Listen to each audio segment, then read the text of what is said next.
பிரியமானவர்களே, இயேசு கிறிஸ்துவின் இணையற்ற நாமத்தில் உங்களை வாழ்த்துகிறேன்.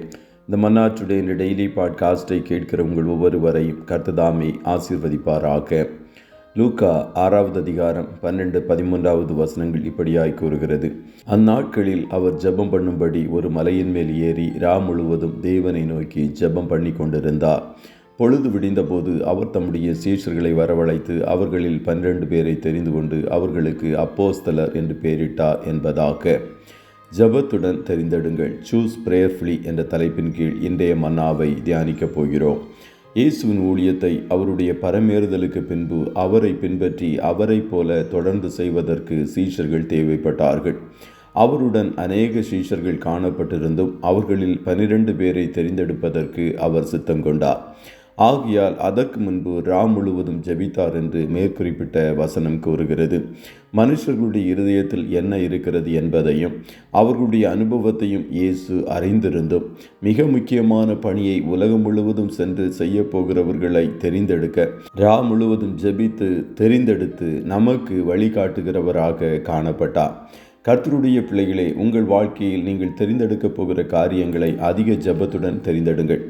அவைகள் படிப்பாகவும் வேலையாகவும் திருமண காரியமாகவும் தொழில்களாகவும் கூட காணப்படலாம். உங்கள் ஞானத்தையும் அனுபவத்தையும் மற்றவர்களுடைய வழிகாட்டுதலை மட்டும் பயன்படுத்தாமல் அதிக ஜெபத்தோடு ஒவ்வொரு காரியங்களையும் தேர்வு செய்யுங்கள். இயேசுவே ஒரு முழுவதும் ஜெபித்து சீஷர்களை தெரிந்தெடுத்தார் எனில் நாம் எவ்வளவு அதிகமாய் ஜெபித்து காரியங்களை செய்ய வேண்டும். முழுவதும் ஜெபித்து பொழுது விடிந்தபோது அவர் சீஷர்களை வரவழைத்து அவர்களில் 12 பேரை தெரிந்து கொண்டு அவர்களுக்கு அப்போஸ்தலர் என்று பெயரிட்டார். சீஷன் என்பதற்கு கற்றுக்கொள்ளுகிற மாணவன் என்றும் குருவை பின்பற்றுகிறவன் என்றும் அர்த்தம்.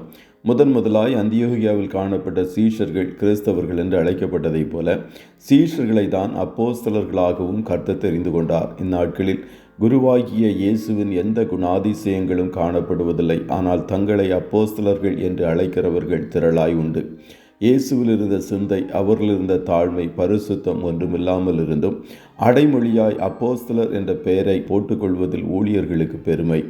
அப்போஸ்தலர் என்ற வார்த்தைக்கு அனுப்பப்பட்டவன் என்பது பொருள். அனுப்பினவருடைய செய்தியை சொல்லுவதற்கு அனுப்பப்பட்டவன் என்பதாய் காணப்படுகிறது.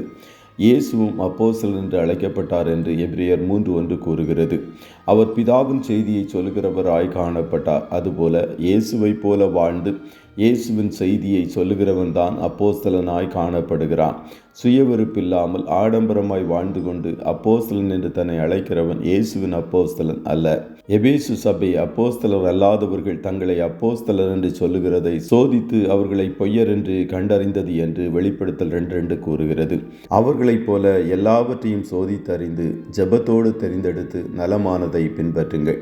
கர்த்தர் உங்கள் ஒவ்வொருவரையும் ஆசீர்வதிப்பாராக. ஜெபம் செய்வோமா? நல்ல தகப்பனே, உம்மை நன்றியோடு துதிக்கிறோம். இந்த மன்னாற்றுடைய இந்த டெய்லி பாட்காஸ்டை கேட்கிற உடைய பிள்ளைகள் ஒவ்வொருவரையும் கர்த்தர் ஆசீர்வதிப்பீராக. அப்பா, உம்முடைய சீஷர்களிலிருந்து 12 அப்போஸ்தலர்களை தெரிந்தெடுப்பதற்காக நீர் முழுவதும் ஜெபம் பண்ணினீர் என்று வசனம் கூறுகிறதே.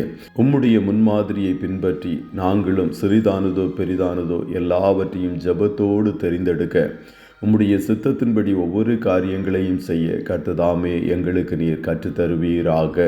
எல்லாவற்றுக்கும் ஜெபம் மிக முக்கியமானது என்பதை குருவாகிய உம்மிடத்திலிருந்து நாங்கள் கற்றுக்கொள்ள எங்களுக்கு நீர் உதவி செய்தீரே, அதற்காய் ஸ்தோத்திரம். இன்றைய தினம் உம்முடைய பிள்ளைகள் கையிடுகிற வேலைகளை ஆசீர்வதியும், போக்கிலும் வரத்திலும் உடனிரும், காரிய சித்தியை கட்டளையிடும். நன்மையானவைகளை பேசுகிற இயேசுவின் இரத்தத்தின் பாதுகாப்பிற்குள்ளாய் ஒவ்வொருவரையும் ஒப்பு கொடுத்து வாழ்த்தி ஜெபிக்கிறோம் நல்ல பிதாவே. ஆமென்.